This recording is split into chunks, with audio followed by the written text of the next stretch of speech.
Breaking news చూస్తున్నాం. నెల్లూరు నగర mayor Sravanthi రాజీనామాతో ప్రభుత్వం కీలక నిర్ణయం తీసుకుంది.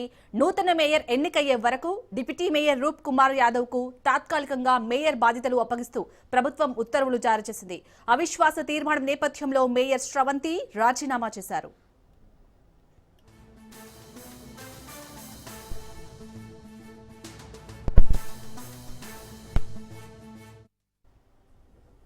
కార్పొరేషన్ పాలనకు ఎలాంటి ఆటంకం కలగకుండా ఉండేందుకు తక్షణమే చర్యలు తీసుకోవాలని నెల్లూరు నగరపాలక సంస్థ కమిషనర్ ప్రభుత్వాన్ని కోరారు.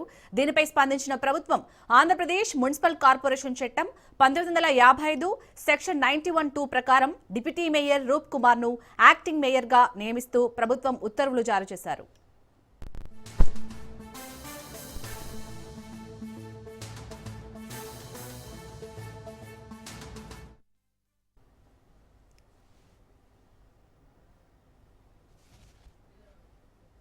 నెల్లూరు నగర మేయర్ శ్రవంతి రాజీనామాతో ప్రభుత్వం కీలక నిర్ణయం తీసుకుంది.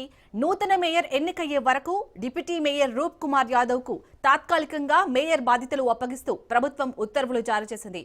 అవిశ్వాసం తీర్మానం నేపథ్యంలో మేయర్ శ్రవంతి రాజీనామా చేశారు.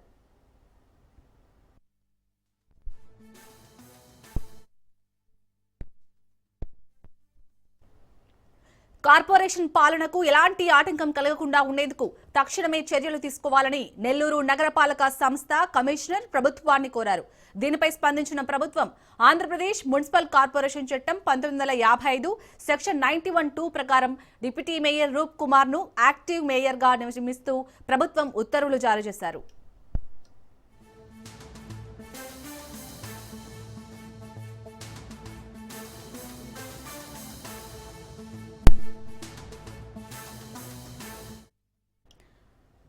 నెల్లూరులో అయితే నూతన మేయర్ ఎన్నికయ్యే వరకు అయితే ప్రజెంట్ డిప్యూటీ మేయర్ రూప్ కుమార్ యాదవ్ అయితే తాత్కాలికంగా మేయర్ బాధ్యత అప్పగిస్తూ అయితే ప్రభుత్వం ఉత్తర్వులు జారీ చేసింది. ఈ ఉత్తర్వులకు సంబంధించి పూర్తి డీటెయిల్స్ మా ప్రతినిధి చరిత్ కుమార్ అందిస్తారు. చరిత్ కుమార్. Thank you Shalini. ఏదైతే మేయర్ పై అవిశ్వాస తీర్మానం ఉన్నటువంటి అంటే 475 అవిశ్వాస తీర్మానం అధికార ప్రతిపక్షాల మధ్య రాసుకున్నటువంటి నిప్పు మేయర్ పోతూరి శ్రవంతి రాజీనామాతో తెరపడినటువంటి పరిస్థితి. మేయర్ శ్రవంతి రాజీనామాను కలెక్టర్ ఆమోదించిన అంతరమే ఏదైతే పరిపాలనకు సంబంధించినటువంటి ఏదైతే ఇబ్బందులు ఉంటాయో వీటిని నిర్దేశించడానికి కోసంగా వీటిని ఇబ్బంది లేకుండా స్మూత్ గోయింగ్ కోసం అయితే మాత్రం ఇన్ఛార్జ్ మేయర్ నియామకానికి అయితే మాత్రం కలెక్టర్ ప్రభుత్వానికి లేఖ రాశారు. ఈ లేఖ ఉత్తర్వుల ఆధారంగా మున్సిపల్ శాఖ నూతన మేయర్ ని ఎన్నుకునేందుకైతే అవకాశం ఇచ్చింది. అయితే దీనికి సంబంధించి జరిగినటువంటి పెద్ద ఎత్తున చర్చలు జరిగాయి. దీంట్లో సీనియర్ గా ఉన్నటువంటి డిప్యూటీ మేయర్ రూప్ కుమార్ యాదవ్ ని మేయర్ ఇన్ఛార్జ్ మేయర్ గా నియమిస్తూ కూడా ఆదేశాలు జారీ చేశారు. కొద్దిసేపటి క్రితమే రూప్ కుమార్ యాదవ్ మేయర్ గా డిప్యూటీ మేయర్ ఏదైతే ఇన్ఛార్జ్ మేయర్ గా కూడా బాధ్యతలు స్వీకరించారు. కానీ ఈయన చాలా గోప్యంగా అంటే ఎవరికి కూడా చాలా ఆర్భాటాలకి పోకుండా మీడియాకు కూడా దూరంగా కూడా ఈ ఇన్ఛార్జ్ బాధ్యతలు స్వీకరించినటువంటి పరిస్థితి చెప్పాలి. అయితే నూతన మేయర్ ని ఎన్నుకునేంత వరకు కూడా ఇన్ఛార్జ్ మేయర్ గా రూప్ కుమార్ యాదవ్ కొనసాగేటటువంటి పరిస్థితులు అయితే ఉన్నాయి. ఇది ఎస్టీ రిజర్వ్డ్ మేయర్ కాబట్టి ఈ స్థానానికి మరొక గిరిజన సామాజిక వర్గానికి చెందిన వారినే కూడా దీన్ని ఇక్కడ ఎన్నుకునేటువంటి అవకాశాలు ఉన్నాయి.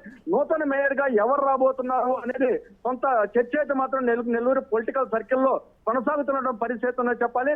అయితే ఈ దశగా గత కొద్ది రోజులుగా క్యాంపులు కార్పొరేటర్లను కాపాడుకోవడం కప్పదాటుల వ్యవహారం ఏదైతే Amaravati to Nellore to Tadepalli palace గా కొనసాగినటువంటి ఈ మేయర్ కి సంబంధించిన కార్పొరేటర్ల వ్యవహారం అంతా కూడా ఈ రోజు ఉదయంతో కొంత తెరపడిన పరిస్థితి చెప్పాలి. నూతన మేయర్ ని ఎప్పుడు ఎన్నుకుంటారు, ఎవరు ఎన్నిక కాబోతున్నారు అనేది మాత్రం కొంత చర్చనీయాంశం అయితే కొనసాగుతున్న పరిస్థితి. అయితే దేవరకొండ సుజాత పేరు అలాగే మరొక కార్పొరేటర్ పేరు కూడా వినిపిస్తుంది. కానీ వీరిలో ఆ అదృష్టం ఎవరికి వరించబోతుంది?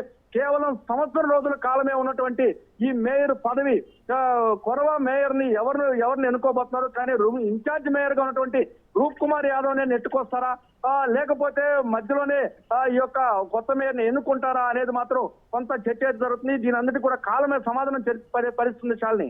Right, thank you Charith Kumar.